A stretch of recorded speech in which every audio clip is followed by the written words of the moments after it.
আরে আরে কে রে, এত জোরে কেউ ধাক্কা দেয় নাকি? তুই, আমি, বাকি সবাই কোথায়? আসতেছে। আরে আওয়াজ করিস না, জাগিয়ে ভিতরে বস। ইয়ে ইয়ে ইয়ে। আরে বেটা এভাবে লাফাস কেন? এই সোফাটা তো পুরনো, ভেঙে যাবে তো। ভেঙে গেলে আমার পাপা টাকা দিয়ে দিবে। ম্যাজিক দেখবি তুই? হ্যাঁ।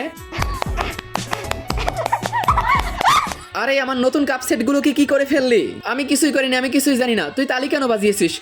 দেখো ভাইয়া না আমাকে মেকআপ করে দিয়েছে। কেমন হয়েছে মেকআপটা করা? ভাইরাল মেকআপ এটা। কি করেছো তুমি এটা? হাত সামনে রাখ আর বল, ভূত তুই যা এখান থেকে। চোখ বন্ধ কর, না হলে তোকে খেয়ে ফেলবে। তার আগে তোমার জীবনে যদি এই জায়গাটা একবার হলেও যাওয়ার ইচ্ছে থাকে তাহলে ভিডিওতে একটি লাইক দিয়ে চ্যানেলটিকে সাবস্ক্রাইব করে দাও আর কমেন্ট বক্সে আমিন লিখে যাও। ভূত ভূত ভূত তুই যা এখান থেকে, যা এখান থেকে।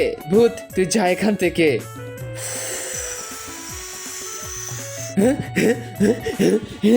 হ্যাঁ ভাইয়া ভাইয়া। মিতু চিল্লাইতেছে কেন ভিতরে? কি হয়েছে ওর? বাত্তামিজ এইসব করতে আসো। দরজা খোলো, তাড়াতাড়ি দরজা খোলো। কি হলো? দরজা খোল।